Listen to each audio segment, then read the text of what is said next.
제가 대학에 재학하던 시절 이병철 삼성회장이 쓴 우리가 잘 사는 길이라는 책을 읽고 깊은 감명을 받았습니다. 한국전쟁이 끝나고 10년이 지난 그때까지만 해도 한국에는 아무것도 없었습니다.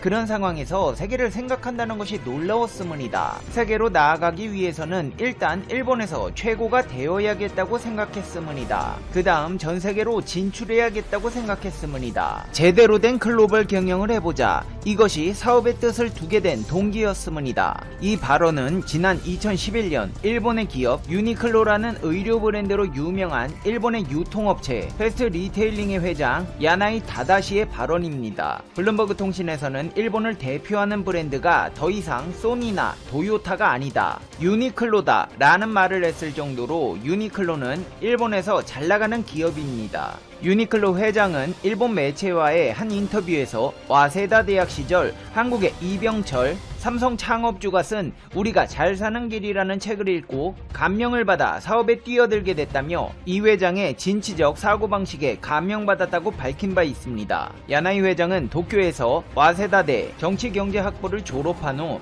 미국 유학을 준비하던 중 고향에서 자스코라는 유통업체에 취업해 자파 담당으로 일하게 됩니다. 그는 이곳에서 일한 지 7개월 만에 그만뒀고 그의 부친은 사업체 중 하나인 남성 의류점을 그에게 맡겼습니다. 그는 가업을 물려받고 싶지 않았지만 일단 맡게 되자 승부사 기질을 발동했고 야나이 회장의 아버지는 그에게 경영 정권을 맡겼습니다. 이후 미국을 방문해 발견한 유통 아이디어를 보고 자신의 의류 사업에 접목하게 됩니다. 그는 부친의 남성 의류점을 물려받아 운영하던 중 외국 의류 유통점을 견학 다니게 됐는데 그때 미국 대학 구내 매점의 판매 방식을 보고 영감을 얻게 됩니다. 손님들이 원하는 물건을 쉽게 골라 살 수 있도록 진열만 해놓고 점원은 오직 계산만 하는 방식입니다. 당시 일본 유통업체에서는 생소한 방식이었으나 그는 고객이 부담을 갖지 않고 편안히 물건을 고를 수 있는 고객 중심형 방식을 도입하기로 했고 이런 방식으로 유니클로를 세계적인 기업으로 키우게 되었습니다. 이렇게 한국의 기업 회장으로부터 감명을 받게 되어 사업을 시작한 그는 사업이 잘 되기 시작하자 마음이 바뀐 것인지 한국의 반일 감정은 한국인이 일본인보다 열등하기 때문이다 라는 망언을 서슴지 않았습니다.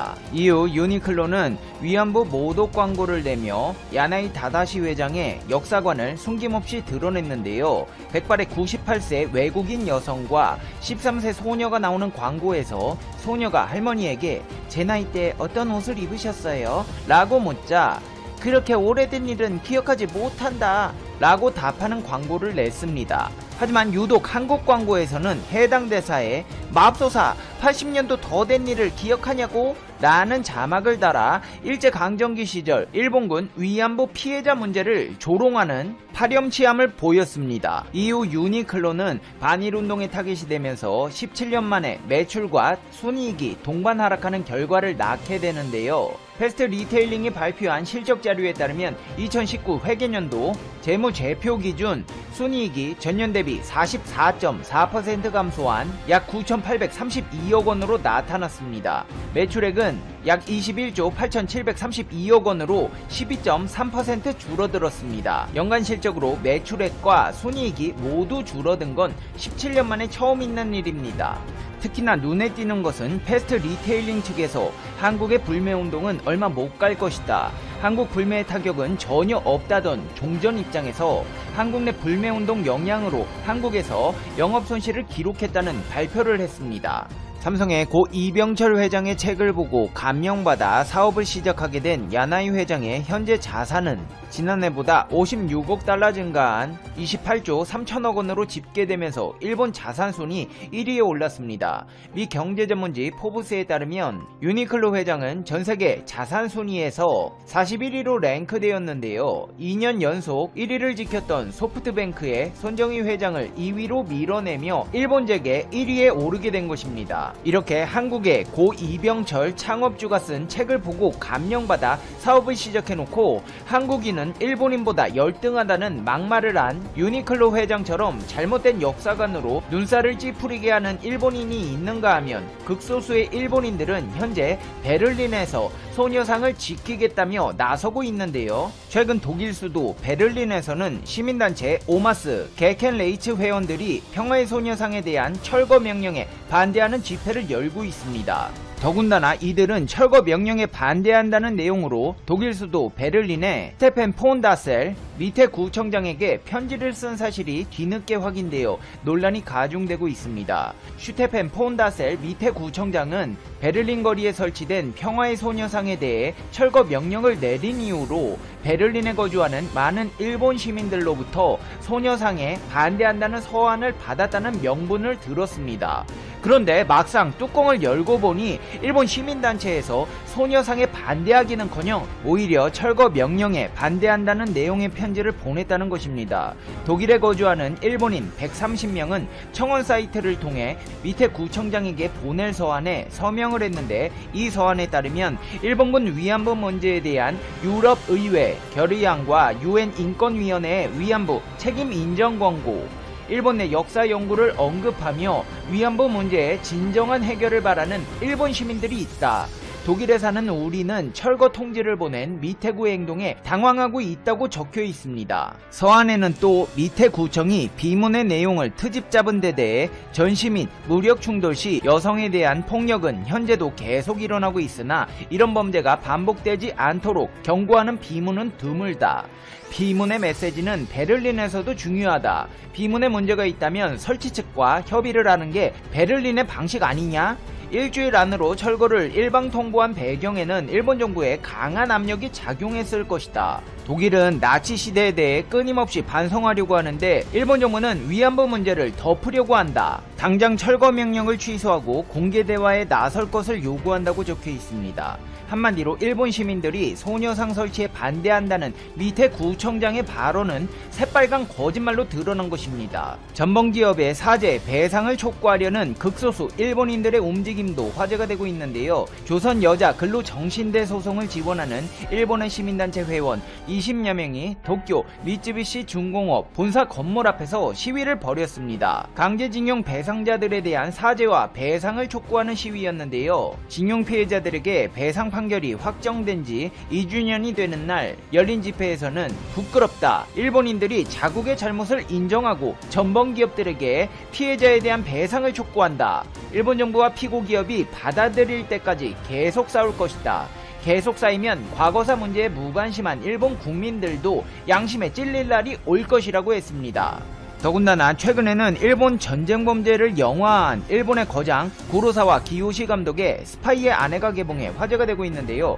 해당 작품은 제25회 부산국제영화제 갈라 프레젠테이션 초청작으로 배우 아오이 유우가 참여하며 국내 관객들의 주목을 받고 있습니다. 영화는 실험을 목적으로 창설된 731 부대 등 일본의 전쟁 범죄와 그 혼돈의 시기를 살아낸 양심적인 부부를 다루고 있습니다.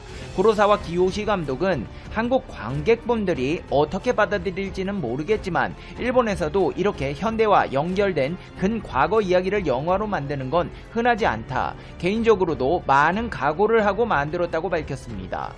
이렇게 한국의 이병철 회장의 영향을 받아 돈 벌어먹더니 양심 팔아먹은 유니클로 회장 같은 양심 없는 일본인과 역사에는 관심 없는 무지한 대다수의 일본인들에게 깨우침을 주려는 극소수의 양심 있는 일본인들의 목소리가 작지만 또렷하게 들리고 있습니다.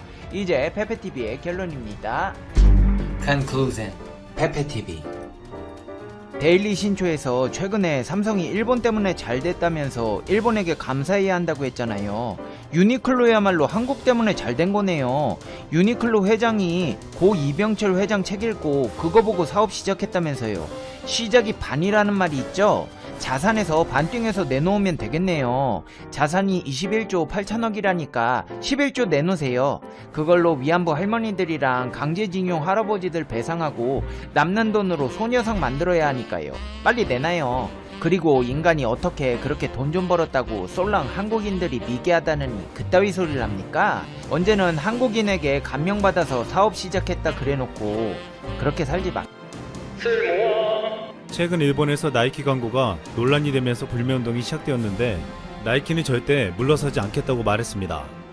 과거 각국에서 기업들의 광고가 문제가 되면 사과를 하고 내리는 경우가 많았지만 이번에 나이키는 당당히 일본의 비판에 맞선 것입니다. 이번에 논란이 된 광고는 노골적으로 괴롭힘을 당하는 3명의 소녀가 스포츠를 통해 차별을 극복해 나간다는 스토리였습니다. 특히 여기 등장한 치마 저고리를 입은 10대 제일 조선인이 맞서는 일본 내 차별과 따돌림은 우리를 안타깝게 했습니다. 지난달 20일 유튜브에 게재한 2분짜리 나이키 광고는 현재 100만에 육박하며 큰 관심을 불러일으켰습니다. 일본에서는 이 영상이 일본의 이지메 문화를 집단 따돌림 현상이 만연한 차별 사회로 묘사하고 있다고 비판했습니다. 일부 일본 네티즌은 충격적이고 위험하다라며 나이키를 2번 다시 사지 않겠다, 주변에도 확산시키겠다고 주장했습니다. 또 다른 일본 네티즌은 일본을 공개적으로 모독한 나이키, 앞으로 나이키는 한국계 일본인만 사면 되겠네 라고 반응했고, 우익 인사들도 방송에 나와 나이키 제품을 사지 않겠다고 하면서 일본에서는 조직적인 나이키 불매운동이 시작될 것이라고 겁을 줬습니다. 지난해 일본 유니클로는 새 광고에서 위안부 모독 논란이 일자 한국이 불매운동을 하겠다고 말했고 바로 광고를 전면 중단한 바 있습니다. 일본은 이번에 나이키에게 한국과 같은 방법을 쓰려고 했지만 나이키는 꿈쩍도 하지 않았습니다. 나이키는 예상했다는 듯이 작심하고 발언했습니다. 나이키는 목소리를 높여 모든 사람에 대한 포섭, 경의, 공평한 대응을 호소해 나갈 것이다. 나이키 재팬 측은 이렇게 스포츠의 긍정적인 면을 강조하며 이번 광고 영상을 중단할 뜻이 없다고 말했습니다. 이 같은 나이키의 사이다 발언에 우리 네티즌들은 뜨겁게 반응했습니다. 우리가 나이키 구매 운동이라도 해야겠네. 멋있네. 걱정 마라. 일본에서 못 팔면 한국에서 팔아준다. 한국인임을 숨기고 사는 나라가 전 세계에 일본밖에 없다. 앞으로 스포츠 용품은 나이키만 사겠습니다. 일본인은 올림픽은 왜 하고 스포츠는 왜 하는가 모르겠다. 우리 네티즌들은 이렇게 나이키의 결정에 환호했습니다. 나이키 재팬이 이 광고의 의도를 젊은 사람들이 자신의 미래를 위해 바람직한 변화를 끌어내기 위한 수단인 스포츠를 보여주는 것이라고 말했습니다. 그런데 일본 정부는 그동안 나이키가 말한 일본 젊은이들의 바람직한 변화는커녕 차별적인 분위기를 더욱 조장해왔습니다. 실제 일본 정부는 올해 5월부터 코로나 확산으로 아르바이트를 구하기 어려워진 대학생에게 최대 20만 엔을 지급하는 학생 지원 긴급 급부금 정책을 시행했지만 문무과학성은 급부금 지급 대상에서 제2조선대학은 쏙 빼버렸습니다. 과거 아베는 정권을 출범시키자마자 고등학교 무상정책에서 조선학교를 배제했고 지난 3월 일본 사이타마현 시당국은 관내 유치원에 마스크를 배포하면서 제1동포 자녀들이 다니는 조선학교 유치원은 배제했습니다.